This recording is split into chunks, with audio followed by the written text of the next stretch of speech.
Guys, നമ്മളെ പരിപാടി ഉണക്കനെല്ലിക്ക അരച്ച നമ്മളെ മത്തിക്കറിയാണ്. സോ ഫസ്റ്റ് നമ്മൾ തന്നെ ഉണക്കനെല്ലിക്ക ഒരു 4-5 എടുത്തിടുകയാണ്. അത് കഴിഞ്ഞിട്ട് നമുക്ക് കുറച്ച് വെള്ളം എടുത്തിട്ട് ഒഴിക്കണം കേട്ടോ അതിനകത്തേക്ക്. അപ്പോൾ ഈ ഒരു കളറായിട്ട് ലൈറ്റ് വരും. അപ്പോഴേക്കും നമ്മളെ അച്ഛമ്മ എനിക്ക് വിശക്കുന്നുണ്ടെന്ന് പറഞ്ഞപ്പോൾ കുറച്ച് കുക്കുംബറും പപ്പായൊക്കെ ചെത്തി തന്നു. അപ്പോഴേക്കും നമ്മളെ അമ്മ ഈ ചട്ടി നേരെ എടുത്തുകൊണ്ടുപോയി ഗ്യാസിൽ വെച്ചു. സോ ഇതിനി കത്തിച്ച് പതപ്പിക്കാൻ പോവാണ്. അങ്ങനെ കുറച്ച് നേരം കഴിഞ്ഞ് പതച്ച് വന്നിട്ട് കേട്ടോ. ഈ ഒരു കളർ കണ്ടാൽ തന്നെ നിൽക്കറ ഭയങ്കര പതക്കാനാണ് പതച്ചത്. സോ കുറച്ച് നമുക്കിതാ ഫ്ലെയിം ലോ ആക്കിയിട്ട് ഈ ഒരു കളറായി വരും. ഫോണ്ടാകുമ്പോഴത്തേക്ക് ആവി കയറും ഗൈസ്. അത് നമുക്ക് നേരെ എനിക്ക് ഇറക്കി താഴോട്ട് വെച്ചിട്ട് നമുക്ക് കുറച്ച് ഇൻഗ്രീഡിയൻസ് ആണ്. ഉള്ളി, പച്ചമുളക്, കറിവേപ്പില.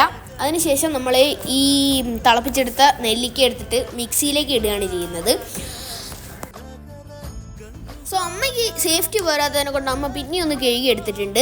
സോ പിന്നെ മിക്സിയിലേക്ക് എടുത്തിട്ട സാധനം തന്നെ പിന്നെ എടുത്തിട്ടു ഗൈസ്. അമ്മ ഭയങ്കര സംഭവമാണല്ലോ. നമ്മളെ ചളി കിട്ടിയിട്ടുണ്ട്. ഇത്രയും ചളി ഉണ്ടായിരുന്നു. ഇത് നമ്മൾ നേരെ അരച്ചെടുത്ത് കഴിഞ്ഞാൽ അടിപൊളിയാവുമായിരുന്നു.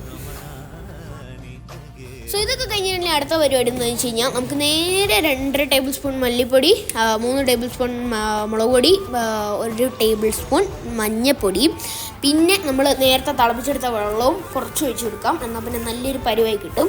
ഇനി നേരെ ബ്ലെൻഡിൽ കഴിഞ്ഞിട്ട് നമുക്കിതാ ഈ ഒരു പരുവായി കിട്ടും.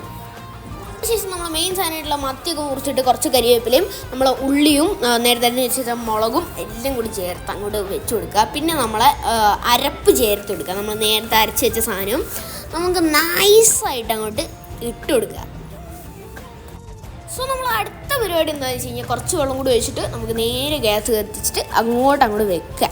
അത്ര തന്നെ പരിപാടി. അത് കഴിഞ്ഞ് കഴിഞ്ഞാൽ നമുക്ക് എന്താ ചെയ്യുക, മൂടി വെക്കണം. മൂടി വെച്ച് കഴിഞ്ഞാൽ നമുക്ക് പെട്ടെന്ന് തന്നെ ഇത് തിളച്ച് കിട്ടും.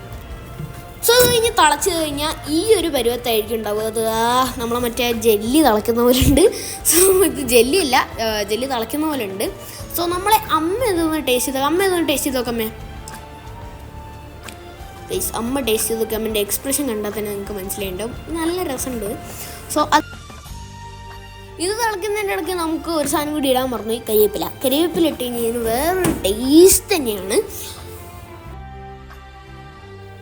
സോ ഇതുവരെ നിങ്ങൾ ഉണക്കനെല്ലിക്ക അരച്ച് വെച്ചിട്ട് മത്തിക്കറി കൂട്ടാത്ത ആൾക്കാരുണ്ടെങ്കിൽ ജസ്റ്റ് ഒന്ന് കമൻറ്റ് ചെയ്യുക. സോ നമുക്ക് മനസ്സിലാവുമല്ലോ ഇത്രയും പേര് കഴിക്കാത്തുണ്ട്. നമുക്കിതൊന്ന് എക്സ്പീരിയൻസ് ആയിരിക്കോട്ടെ, പുതിയ ആയിക്കോട്ടെ എന്ന് വിചാരിച്ച് ഞങ്ങൾക്കൊരു പ്രോത്സാഹനമാണ് ഗുയ്സ്. സോ നിങ്ങൾ എന്തായാലും ഒന്ന് മെൻഷൻ ചെയ്യാം. Okay, bye. ഇന്നത്തെ വീഡിയോ കഴിഞ്ഞു. ബൈ.